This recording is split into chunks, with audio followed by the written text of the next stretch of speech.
तो हेलो बच्चों, जैसे कि हम लोग देख रहे थे वैद्युत क्षेत्र की तीव्रता और गॉस की प्रमेय। हम लोग अभी जो लेसन स्टार्ट किए थे, लेसन नंबर 2 था। लेसन नंबर 2, हेलो बच्चों, हेलो बच्चों, देखिए हम लोग लेसन स्टार्ट कर चुके हैं। लेसन नंबर 2, भौतिक विज्ञान का लेसन नंबर 2 स्टार्ट किए हैं। ये था वैद्युत फ्लक्स, वैद्युत फ्लक्स और गॉस की प्रमेय, और गॉस की प्रमेय है। ठीक है, इसका मैंने पार्ट 1 जो है, पार्ट 1 मैंने अपलोड कर दिया है। ठीक है, वैद्युत फ्लक्स और गॉस की प्रमेय का मैंने पार्ट 1 अपलोड कर दिया है, और पार्ट 2 ये अभी जाने वाला है। तो शाम तक ये आप वेट करिएगा, ये चला जाएगा। ठीक है, शाम तक अपलोड कर देंगे, देख लीजिएगा। और उसमें हम लोग कहाँ तक देखे थे उसमें हम लोग क्या देखे थे, जो वैद्युत फ्लक्स क्या होता है, वैद्युत फ्लक्स का मात्रा क्या होता है, वैद्युत फ्लक्स की विमा क्या होती है, और वैद्युत गॉस की प्रमेय क्या होती है, और गॉस की प्रमेय की सहायता से हम लोग क्या करेंगे, कूलाम के नियम का निगमन करेंगे। मीन्स गॉस की प्रमेय की सहायता से कूलाम के नियम की व्युत्पत्ति तक हम लोग देख चुके थे। ठीक है, इसके बाद हमारा जो नेक्स्ट टॉपिक आता है वो आता है एक समान रूप से आवेशित, एक समान रूप से आवेशित अनंत लंबाई के सीधे तार के निकट वैद्युत क्षेत्र की तीव्रता ना। एक समान तार होगा, उस बेस की संख्या होगी ना, सब जगह क्या होगा, समान होगा। और उसके बाद क्या होगा, सीधा तार होगा, उसके निकट कोई हम लोग पृष्ठ काटेंगे, उसके बाद उसमें कितनी वैद्युत क्षेत्र की तीव्रता आती है उसको हम लोग निकालेंगे। उससे पहले हम लोग थोड़ा सा एक चीज जानते हैं, रेखीय आवेश घनत्व। रेखीय आवेश घनत्व ये क्या होता है, आवेश घनत्व क्या होता है, इसको हम लोग पहले जान लेते हैं। देखो, रेखीय आवेश घनत्व को हम लोग लैम्डा से प्रदर्शित करते हैं, लैम्डा से। रेखीय आवेश घनत्व को लैम्डा से प्रदर्शित करते हैं, और ये बराबर होता है Q बाई एल। ये क्या होता है, Q बाई एल। और यल क्या है, यल चालक तार की लंबाई है। ये यल क्या है, चालक तार की क्या है, लंबाई है। यल चालक तार की लंबाई है। Q क्या है, Q आवेश है, Q आवेश है। ठीक है, आप परिभाषा एकदम यही से बना सकते हो, कोई दिक्कत नहीं है। परिभाषा आप यही से बना सकते हो। क्या, देखो, रेखीय आवेश घनत्व को हमको लैम्डा से प्रदर्शित करते हैं, और लैम्डा बराबर होता है Q बाई एल। Q क्या है, Q क्या है, Q आवेश है। यल क्या है, चालक तार की लंबाई है। तो ये जो होता है लैम्डा बराबर Q बाई एल, आप परिभाषा कैसे दोगे, आवेश और चालक तार की लंबाई के अनुपात को क्या बोलते हैं, रेखीय घनत्व बोलते हैं। परिभाषा क्या बताओगे, आवेश और लंबाई के अनुपात को क्या बोलते हैं, रेखीय घनत्व बोलते हैं। आवेश और लंबाई के अनुपात को क्या बोलते हैं, रेखीय घनत्व बोलते हैं। परिभाषा तो सिंपल से दे दीजिए, या तो आप क्या करिए, या तो आप ऐसे दे सकते हैं, किसी चालक तार की एकांक लंबाई पर उपस्थित आवेश की जो मात्रा होती है उसे हम लोग रेखीय घनत्व बोलते हैं। ठीक है, परिभाषा में आपको यही लिख दे रहा हूँ, आप देख लीजिएगा क्या बोलते हैं। परिभाषा क्या बोलोगे, किसी चालक तार के एकांक लंबाई पर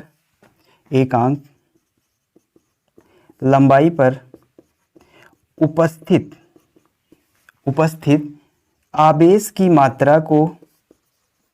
आवेश की मात्रा को रेखीय घनत्व कहते हैं, या आवेश का रेखीय घनत्व कहते हैं। ठीक है, आवेश का रेखीय घनत्व, आवेश का रेखीय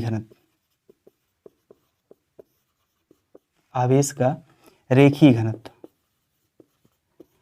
ठीक है, आवेश का रेखीय घनत्व। तो आवेश का रेखीय घनत्व लैम्डा बराबर Q बाई एल। एकांक, किसी चालक तार के एकांक लंबाई पर उपस्थित आवेश की मात्रा को आवेश का रेखीय घनत्व कहते हैं। इसे लैम्डा से प्रदर्शित करते हैं,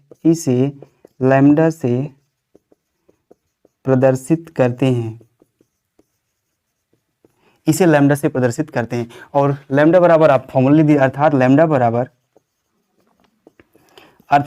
बराबर Q बाई एल। ठीक है, अर्थात लैम्डा बराबर क्या हो जाएगा, Q बाई। आई होप ये आवेश का रेखीय घनत्व आपको समझ में आया होगा। हम लोग इसके आगे थोड़ा सा चलते हैं।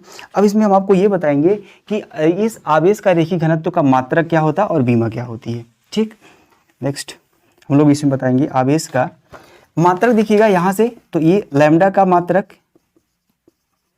बराबर होगा Q का मात्रक अपान में क्या होगा, यल का मात्रक।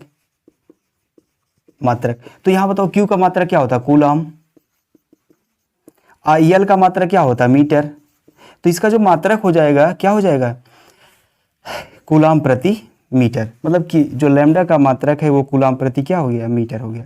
ये मात्रक होता है। बीमा आप आराम से निकाल सकते हो, ठीक है, बीमा निकाल लीजिए, बीमा आराम से निकालोगे, सेम एकदम है वैसे ही, कुछ नहीं है, कुछ नहीं करना है। तो यहाँ से बीमा लिखोगे, लैम्डा की बीमा, लैम्डा की बीमा बराबर होगी क्यू की बीमा,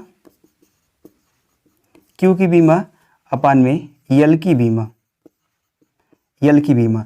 क्यू की बीमा क्या होगी बताओ, क्यू की बीमा क्या होती है, एटी होती है, और ये यल की बीमा क्या होती है, लंबाई है, तो इसका यल होता है। ये पावर 1 है, ये ऊपर जाएगा तो ये हो जाएगा ए टी यल -1, ठीक है, ये हो जाएगी इसकी बीमा, या ए यल -1 टी, ठीक है, ये इसकी क्या हो जाएगी, बीमा हो जाएगी। आई होप को आपको रेखीय आवेश का घन, आवेश का रेखीय घन तो आपको समझ में आया होगा, उसका मात्रक समझ में आएगा, उसका क्या होगा, बीमा समझ में आएगी। इसी से संबंधित हम लोग ये समझने चल रहे हैं, एक समान रूप से आवेशित अनंत लंबाई के सीधे तार के निकट वैद्युत क्षेत्र की तीव्रता, इसको हम लोग क्या करेंगे, समझेंगे। ठीक, अब बनाते हैं, हम लोग क्या लेते हैं, एक चालक तार लेते हैं, ठीक है, एक चालक तार लेते हैं, उसके निकट वैद्युत क्षेत्र की तीव्रता निकालेंगे। देखो एक चालक तार ले, चालक तार की अगर हम बात करें तो आप बताओगे सर चालक तार एकदम सीधा सीधा होता है, और उसका जो किनारे वाला पृष्ठ, दोनों किनारे वाले पृष्ठ होते हैं वो सभी क्या होते हैं, सभी किनारे वाले पृष्ठ क्या होते हैं, उसके सर्कल के आकार। जैसे मान लो ये ना, ये आपको दिख रहा होगा, देखो ये आपको दिख रहा होगा, ये ना, ये सर्कल के आकार का है, तो ये भी क्या होगा, ये भी आपका सर्कल के आकार का ही होगा। ऊपर वाला पृष्ठ, नीचे वाला पृष्ठ सर्कल के आकार होगा। और उसके बाद जब ये पूरा, इसका चालक तार का मतलब ही होता क्या ना, बेलन के आकार का होता है, बेलन के आकार का। जो चुंबकीय, जो वैद्युत क्षेत्र उत्पन्न होगा वो भी क्या होगा, वो बेलन के आकार का ही वैद्युत क्षेत्र होगा। वैद्युत क्षेत्र भी क्या होगा, बेलन के आकार का ही होगा। तो बना दे रहे हैं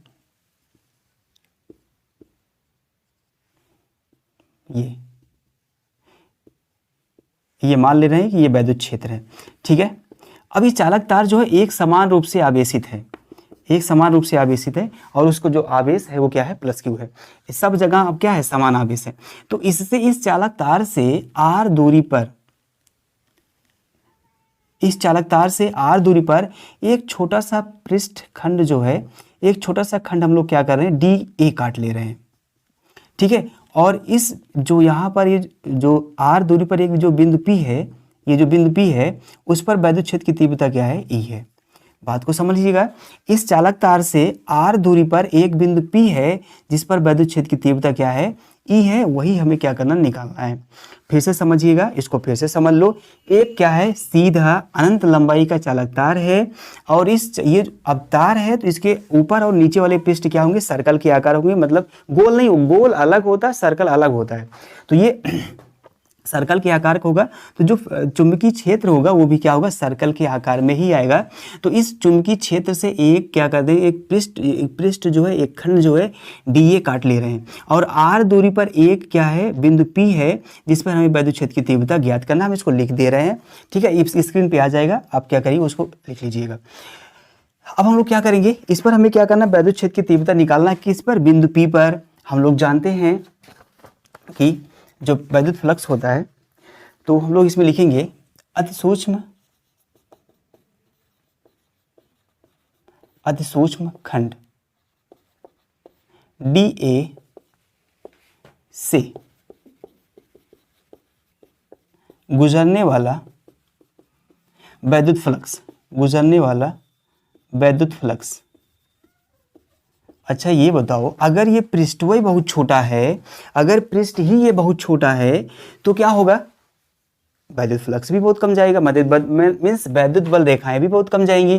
तो इसको लिखोगे डी फाई, यहाँ से लिखते हैं, तो ये डी फाई ई बराबर क्या होगा, vector E dot D A ना, ये होगा vector E dot vector E dot E d ए, ठीक है। तो अब क्या होगा, डी फाई ई बराबर, ये हो जाएगा E d A cos theta, ये हो जाएगा d phi E d A cos 0 degree. ऐसा क्यों हुआ सर, ऐसा इसलिए हो बालक, आप देखोगे यहाँ पर वैद्युत क्षेत्र की तीव्रता और जो ये पृष्ठ है एक दूसरे के क्या होंगे, परपेंडिकुलर होंगे।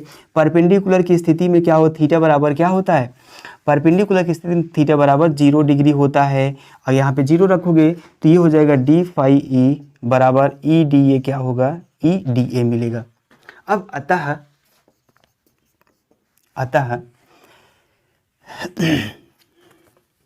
गॉसियन पृष्ठ से, गॉसियन मतलब वही पृष्ठ है, गॉसियन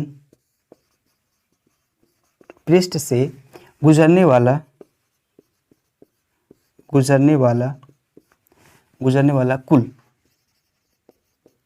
कुल वैद्युत फ्लक्स। मैंने आपको पिछले वीडियो में बताया है, जो कुल वैद्युत फ्लक्स निकालते हैं वो एक ही तरीका है, आप समाकलन करोगे दोनों पक्षों का, समाकलन करने पर टोटल आ जाता है EDA। ठीक, वैसे देखो समाकलन की एक अलग से वीडियो, मुझे पता है जो बायो वाले बच्चे हैं उन्हें समाकलन में थोड़ा प्रॉब्लम होती है, तो मैं समाकलन की एक सेपरेट वीडियो अपलोड कर दे रहा हूँ, उसको आप लोग क्या करिए जाके देख लीजिएगा। तो यहाँ से इसका समाकलन करोगे तो ये हो जाएगा फाई ई बराबर होगा ये होगा, देखो इसको आप ये कांस्टेंट है, इसको बाहर कर लोगे, ई होगा और ये आएगा DA। अब ये D यहीं पे आपको ध्यान देने वाली बात है, तो ये देखो फाई ई आ जाएगा, फाई ई बराबर DA है, ए मीन्स क्या है, क्षेत्रफल है, और क्षेत्रफल किसका होगा, इस सिलेंडर का होगा या इस बेलन का क्षेत्रफल होगा। आप बेलन का क्षेत्रफल बताओ क्या है, बेलन का क्षेत्रफल क्या होता है 2 पाई R L। R क्या है, R ये दूरी है कहाँ से कहाँ तक, जहाँ पर कोई बिंदु स्थित है, और L क्या है, ये चालक तार की लंबाई है। तो अब आप देख लीजिए, आगे चलते हैं इसके थोड़ा सा इसके आगे चलते हैं। फाई बराबर आ गया, यहाँ से हमें वैद्युत क्षेत्र की तीव्रता निकालना है, लेकिन यहाँ पे कुछ हम लोग और काम करते हैं एक्स्ट्रा, थोड़ा सा एक बार इसको और लिख लेते हैं। E बराबर E 2 पाई R L। अभी मैंने आपको कुछ बताया था, अभी मैंने बताया था आपको कि आवेश का जो रेखीय घनत्व होता है वो Q लैम्डा बराबर क्या होता है, Q इंटू L होता है। यहाँ से Q बराबर निकालोगे तो क्या होगा, लैम्डा L होगा, गुणा हो जाएगा, नहीं हो जाएगा। और आप गॉस की प्रमेय से जानते हो क्या, फाई बराबर होता है Q अपान में एप्सिलॉन नॉट। तो यहाँ पर क्या करोगे, फाई Q का मान रख दोगे, Q का मान क्या है, ये है लैम्डा L अपान में एप्सिलॉन नॉट। मीन्स जहाँ पर फाई E है वहाँ पर हमें ये रखना है, ये वाली वैल्यू रख देना, लैम्डा L अपान में एप्सिलॉन नॉट। तो यहाँ से हम रख देते हैं, यहाँ ये फाई E बराबर, यहाँ पे डायरेक्ट वैल्यू रखते हैं, फाई E का मान रखोगे लैम्डा L अपान में epsilon not into E 2 pi R L। L से L ये हो जाएगा आपका, कट जाएगा। अब आप क्या करोगे, यहाँ से E का मान निकालोगे, E का मान निकालोगे तो ये सब क्या होगा 2 पाई R, ये सब क्या बटे में आ जाएगा, तो ये आ जाएगा 1 अपान 2 पाई एप्सिलॉन नॉट इंटू लैम्डा है, लैम्डा अपान में क्या हो जाएगा R। देखो सब कुछ है कि नहीं है, 2 पाई ये गुणा इधर जाएगा, ये भाग है इधर जाएगा, गुणा हो जाएगा, तो ये 2 पाई एप्सिलॉन नॉट हो जाएगा, और ये लैम्डा है ऊपर है, और इसके नीचे क्या होगा, ये R हो जाएगा। 2 से आप क्या करिए, ऊपर नीचे गुणा करा दिए, ऐसे 2 से ऊपर नीचे आप गुणा करा दो। सर ऐसा क्यों करा रहे हैं, क्योंकि हम देखो अभी इस क्वेश्चन इस पे सॉल्व करेंगे तो नहीं आएगा। अब गुणा कराओगे तो हो जाएगा 1 upon 4 pi epsilon not into 2 lambda upon में R होता है। अब देखो यहाँ से हमें ऐसा इसलिए निकाले क्योंकि हमें 1 upon epsilon not 1 upon 4 pi epsilon not का जो क्या है वो न्यूमेरिकल वैल्यू पता है, ठीक है, इसकी हमें न्यूमेरिकल वैल्यू क्या है पता है, इसलिए हम लोग क्या किए, इसको 1 अपान 4 पाई एप्सिलॉन नॉट बना लिए, और ये 2 लैम्डा हो गया। इसे सदिश रूप में लिख लीजिए, सदिश रूप में, सदिश रूप में क्या होगा, देखो यहाँ पर कोई वेक्टर नहीं है, ये भी अदिश है, ये भी अदिश है, सब पूरा अदिश अदिश है, तो इसको सदिश बनाने के लिए क्या करेंगे, वेक्टर E बराबर 1 upon 4 pi epsilon not 2 lambda upon में R, इसको क्या करेंगे R कैप से गुणा करा देंगे, ये क्या है एक अंक सदिश है। अब ये हो गया सदिश रूप में, ठीक है। इसका थोड़ा ग्राफ देख लेते हैं, ग्राफ देखोगे, ग्राफ से पहले एक चीज़ और जान लो। अब यहाँ से देखो आपको क्लियर होगा, ये सब कांस्टेंट है, ये सब पूरा कांस्टेंट है, तो यहाँ से देखो ये पूरा कांस्टेंट हो गया, बचा कितना, यहाँ से आएगा E proportional to 1 upon R के। इससे स्पष्ट है कि जो वैद्युत क्षेत्र की तीव्रता होती है वो R दूरी पर रखे बिंदु से क्या होते हैं, व्युत्क्रम के बराबर होता है। आप सीधा सीधा जो वैद्युत क्षेत्र की तीव्रता E होती है वो दूरी के व्युत्क्रम के क्या होती है, समानुपाती होती है, व्युत्क्रमानुपाती होती है ना। जो वैद्युत क्षेत्र की तीव्रता है वो दूरी के क्या होती है, व्युत्क्रमानुपाती होती है। इसका मतलब ये है अगर आप दूरी का मान बढ़ा दोगे ना, जितना ज़्यादा दूर रखोगे बिंदु को उतना कम वैद्युत क्षेत्र की तीव्रता होगी, और जितना नज़दीक रखोगे उसे क्या होगी, वैद्युत क्षेत्र की तीव्रता उतनी ज़्यादा होगी। ठीक, ये हम आपको दिखा दे रहे हैं, यहाँ से ग्राफ दिखा दे रहे हैं, इसका ग्राफ ये देखो, इसका जो ग्राफ हम बना दे रहे हैं ये है दूरी R, और ये वैद्युत क्षेत्र की तीव्रता है, ये वैद्युत क्षेत्र की तीव्रता हो गई, ये क्या है, ये दूरी r है। इसका जो ग्राफ बनता है कुछ इस तरह से बनता है, ठीक है, ये इसका ग्राफ है। आई होप को आपको सब कुछ समझ में आया होगा, ठीक है। इसका एक बार स्क्रीनशॉट ले लीजिए और आराम से अच्छे से क्या करिए, आप तैयारी करते रहिए, ठीक है। इसी तरह से वीडियो देखने के लिए आप इस क्यूबिक क्लासेस चैनल को क्या करिए, सब्सक्राइब कर लीजिए और अपना प्यार दुलार देते रहिए। चलते मिलते हैं नेक्स्ट वीडियो में, तब तक के लिए जय हिंद।